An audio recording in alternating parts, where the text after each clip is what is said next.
नमस्कार आदरणीय दर्शक महानुभावहरू, यहाँहरूलाई स्वागत छ। आज 2079 साल जेठ 2 गते, आज बुद्ध जयन्ती। बुद्ध जयन्तीको दिन पारेर छिमेकी देश भारतका प्रधानमन्त्री नरेन्द्र मोदी नेपाल आउँदै हुनुहुन्छ।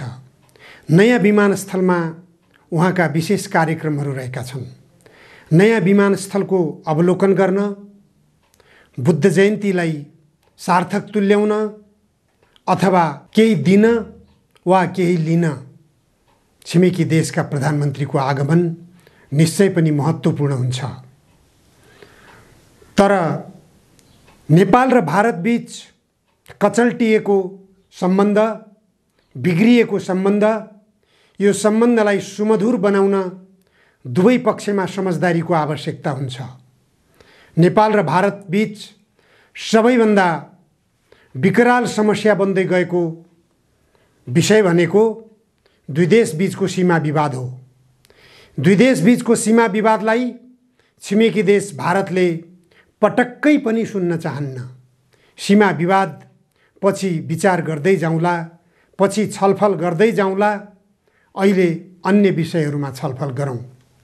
भारत पक्षको जहिले पनि यही आवाज भइरहन्छ। नेपालको भूभाग कालापानी, लिम्पियाधुरा र लिपुलेक भारतले आफ्नो कब्जामा पारेको छ। कब्जामा भोगाधिकार मात्र कायम गरेको होइन, उसले नक्सामा समेत समेटिसकेको छ। नक्सामा समेट्ने काम त नेपालले पनि गर्यो। नेपालको संसदले पनि नयाँ नक्सा जारी गर्यो। त्यो भूभागलाई समेत समेटेर नक्सा सार्वजनिक गर्यो। तर त्यो सार्वजनिक गरेको नक्सालाई भारतले मान्यता दिन चाहेन। भारतले त्यसको लगातार विरोध गरिरह्यो। त्यो भूमि भारतको हो भन्ने कुरा आधिकारिक रूपमा पुष्टि गर्ने प्रमाणहरू भारतसँग छैनन्। तथापि भारतले एकतर्फी रूपमा दाबी गर्दै आइरहेको छ कि त्यो भूभाग भारतको हो। भारतको होइन भन्ने कुरा तमाम तथ्यहरूले बोलिरहेका छन्। तमाम प्रमाणहरू नेपालका तर्फबाट सार्वजनिक भइरहेका छन्। तर पनि भारत पक्षले भनिरहेको छ, भारतको सत्ता पक्ष र भारतका केही सञ्चार माध्यमहरूले दाबी गरिरहेका छन् त्यो भूभाग भारतको हो, नेपालको होइन भन्ने कुरा उसले दाबी गरिरहेको छ। नेपालमा भएका धेरै पुराना जनगणनाबाट पनि त्यो भूभाग नेपालको हो भन्ने कुरा पुष्टि हुन्छ। नेपालका ऐतिहासिक नक्साहरूले पनि त्यो भूभाग नेपालको हो भन्ने कुरा पुष्टि गर्छ। महाकाली नदीको उद्गम स्थललाई पुष्टि गर्ने क्रममा पनि त्यो भूभाग नेपालको हो भन्ने पुष्टि हुन्छ। तर भारतले महाकाली नदीको उद्गम स्थललाई नै परिवर्तन गरेर त्यसको नामाङ्करण नै फेरेर त्यो भूभागलाई आफ्नो देशको भूभाग भएको भनेर दाबी गर्न खोजिरहेको छ। यो नेपालको निम्ति निकै चिन्ताको विषय हो, नेपालको चित्त दुखाइको विषय हो। तर भारतले यसलाई महत्त्व दिएको छैन। भारतले महत्त्व एउटा मात्र विषयमा दिइरहेको छ, त्यो भनेको नेपालको जल सम्पदामा आफ्नो कब्जा जमाउने। भारतले नेपालको गण्डकी कब्जा गर्यो, कोशी कब्जा गर्यो, महाकाली कब्जा गरेको छ, माथिल्लो कर्णाली कब्जा गरेको छ, अरुण तेस्रो कब्जा गरेको छ। आज प्रधानमन्त्री नरेन्द्र मोदीको भ्रमणका क्रममा पश्चिम सेती पनि भारतलाई बुझाउने तयारी भइरहेको छ। मात्र होइन, पञ्चेश्वर परियोजना पनि भारतलाई बुझाउने लगभग निश्चय भइसकेको छ। त्यसकारण भारतले यी केही लिन आएको हो। भारतले गौतम बुद्धको जन्मस्थल नेपालमा होइन, नेपालको लुम्बिनीमा होइन भनेर भारतले दाबी गर्न सक्दैन। तर भारतले बराबर भन्दै आउँछ, दाबी गर्दै आउँछ कि गौतम बुद्धले भारतबाट ज्ञान हासिल गरेका हुन् भनेर भन्ने गर्छ। गौतम बुद्ध जुन बेला दरबार त्यागेर लुम्बिनीबाट प्रस्थान गरेका थिए, त्यो बेला नै गौतम बुद्धले ज्ञान हासिल गरेका हुन् भन्न भारत किन सक्दैन? यो स्पष्ट कुरा हो। गौतम बुद्ध जुन बेला आफ्नो राजसी ठाँट बाँटलाई त्यागेर उनले दरबार छोडेका थिए, त्यही बेला गौतम बुद्धमा ज्ञान प्राप्त भएको थियो भन्ने कुरा स्पष्ट हुन्छ। त्यसैले भारतको मिचाह प्रवृत्तिले तमाम किसिमका मिचाह व्यवहार गर्दा गर्दै पनि हाम्रा देश नेपालका शासकहरूले भारतको मिचाह व्यवहारको विरोध गर्दैनन्। भारतको हस्तक्षेपकारी गतिविधिलाई सहेर बसेका छन्। भारतको स्वार्थमा लम्पसार परेका छन्। आज मात्र होइन, विगत दशकौँदेखि भारतको स्वार्थलाई नेपालका शासकहरूले महत्त्व दिँदै आएका छन्, महत्त्व दिइरहेका छन्। अहिले पनि त्यसले निरन्तरता पाइरहेको छ। 10 वर्षे सशस्त्र जनयुद्ध लड्यो नेकपा माओवादीले। आज भारतको स्वार्थमा आफूलाई लम्पसार गर्न ऊ बाध्य भइरहेको छ। किन? यसबाट स्पष्ट हुन्छ अहिले नेपालमा अपनाइएको संसदीय व्यवस्थाले कुनै पनि क्रान्तिकारी पार्टीलाई संसदीय भाषमा भाषिनबाट रोक्न सक्दैन। यसले भाषिनमै उत्प्रेरित गर्छ। भर्खरै मात्र स्थानीय तहको निर्वाचन सम्पन्न भएको छ। मतगणना जारी छ।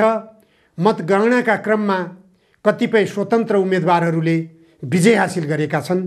यसबाट स्पष्ट हुन्छ नेपाली जनताले राजनीतिक दलका नेताहरूलाई मन पराइरहेका छैनन्। त्यसैले स्वतन्त्र उम्मेदवारलाई रोजिरहेका छन्।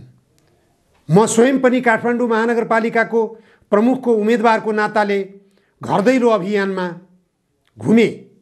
घर दैलो अभियानमा घुम्ने क्रममा मेरो 19वटा प्रतिबद्धता व्यक्त गरिएका पर्चा मैले मतदाताहरूका घरका ढोकामा पुगेर हातमा बुझाउने गर्थेँ। ती मतदाताहरूबाट प्रश्न हुन्थ्यो, कुन पार्टीको हो? उहाँहरूको अत्यन्त आक्रोशित स्वर हुन्थ्यो। तर हाम्रो तर्फबाट नम्रतापूर्वक म कुनै पार्टीको होइन, स्वतन्त्र उम्मेदवार हुँ भनेर आमा बुवा दाजुभाइ दिदीबहिनी आवश्यकता अनुसारको सम्बोधन गरेर सम्झाउने क्रममा ए स्वतन्त्र उम्मेदवार त बालेन हो भनेर भन्थे त भन्ने जवाफ कतिपय घरबाट मतदाताहरूले सुनाउने गरे।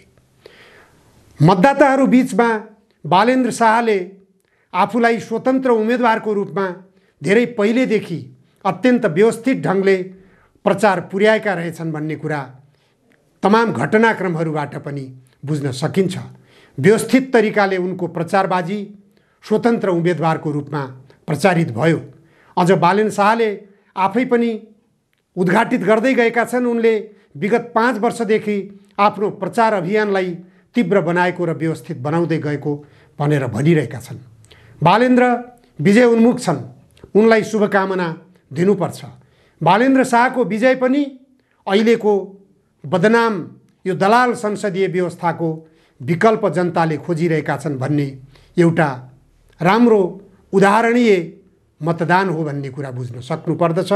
यो अहिलेका व्यवस्थाका हिमायतीहरूले जसले यो देशमा लुट मचाए, जसले जनताका आकाङ्क्षाहरूमाथि लात मारे, जसले यो देशलाई उपनिवेश बनाउने एमसीसी सम्झौता पारित गरे, जसले भ्रष्टाचारलाई मुख्य आदर्श बनाएका छन् र विदेशी बैंकहरूमा पैसा जम्मा गर्ने कामलाई नै आदर्श कार्य बनाएका छन्, उनीहरूलाई यो चोटिलो प्रहार हो। बालेन्द्र शाहले विजय हासिल गरे भने जनताले परिवर्तन चाहेका छन्। जनताले अहिलेको यो दलाल संसदीय व्यवस्थाको विकल्प चाहेका छन् भन्ने कुराको स्पष्ट उदाहरण हो।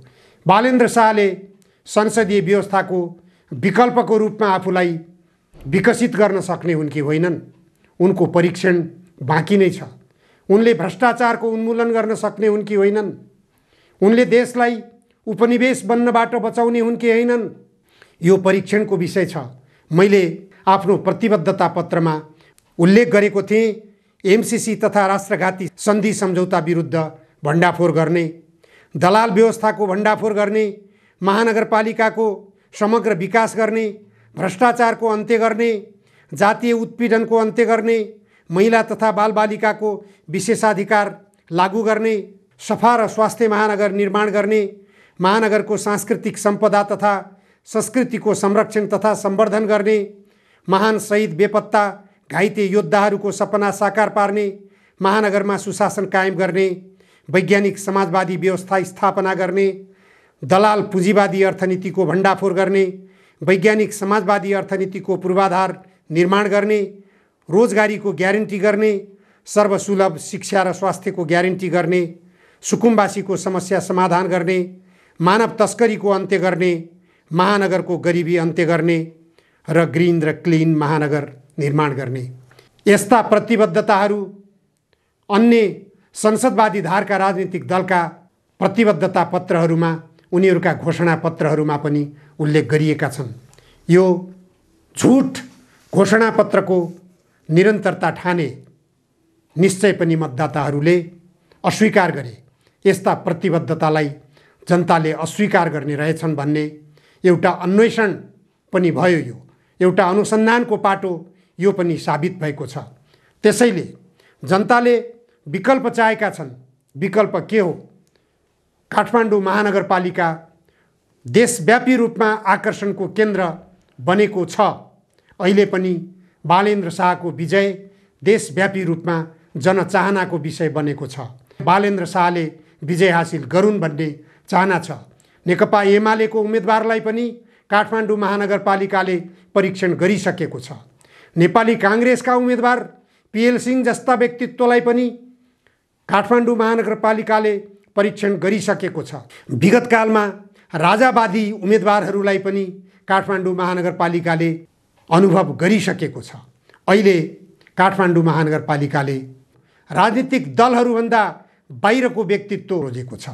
35 जना स्वतन्त्र काठमाडौँ महानगरका प्रमुख उम्मेदवारको रूपमा प्रस्तुत भएको अवस्थामा एकतर्फी रूपमा बालेन्द्र शाहको पक्षमा मतदान किन भयो? यो स्पष्ट रूपमा राजनीतिक दलका नेताहरूले बुझ्न जरुरी छ। मलाई साँच्चै भन्नुहुन्छ भने म खुसी छु। जनताले विकल्प खोजेका छन्। त्यो विकल्पको रूपमा जनताले स्वतन्त्र उम्मेदवारको हैसियतबाट प्रस्तुत भएका बालेन्द्र शाहलाई चयन गरे। उनको प्रचार शैली, प्रचार व्यवस्थापन व्यवस्थित भएकाले उनको प्रचार गाउँ गाउँमा पुगेको छ, महानगरभित्रका घर घरमा पुगेको छ। त्यसैले बालेन्द्र शाह जनताको रोजाइ बन्न पुगेको छ। धेरै कुरा छ महानगरमा। मैले भन्दै आएको छु, महानगरमा पिउने पानीको व्यवस्था छैन। सडकमा हिँड्दाखेरि यात्रुहरूले पिउने पानीको व्यवस्था गर्नुपर्छ। सार्वजनिक शौचालयको व्यवस्था छैन, त्यो सार्वजनिक शौचालयको व्यवस्था गर्नुपर्छ। बालेन्द्र यदि काठमाडौँ महानगरको प्रमुखमा विजयी भए भने उनले सबभन्दा पहिले चालु आर्थिक वर्षको काठमाडौँ महानगरपालिकाको 17 अरबको बजेट के गरेर सिद्ध्याइयो, त्यो बजेटको खर्च, त्यसको आय व्यय विवरण खोजी गर्नुपर्छ। भ्रष्टहरूलाई कानुनी दायराभित्र तान्नुपर्छ। छानबिन आयोग गठन गर्नुपर्छ। गत वर्षको 16 अर्ब के गरेर खर्च भयो महानगरपालिकाको, त्योभन्दा अघिल्लो वर्षको 15 अरब के गरेर खर्च गर्यो महानगरपालिकाले, त्यो महानगरपालिकाका जनप्रतिनिधिहरूबाट अहिले विजय हुने उम्मेदवारले, खास गरी अझ स्वतन्त्र उम्मेदवारको रूपमा बालेन्द्र शाहले विजय हासिल गरे भने यो उनको प्रमुख कर्तव्य हुनेछ भन्ने आशा गरौँ, विश्वास गरौँ। काठमाडौँ महानगरपालिकाको विकासको निम्ति, काठमाडौँ महानगरपालिकाका जनताको चाहनालाई सम्बोधन गर्ने गरिकन उनले काम गर्नेछन्। उनलाई शुभकामना दिउँ। उनको विजय होस्, यही शुभकामनाका साथ धन्यवाद।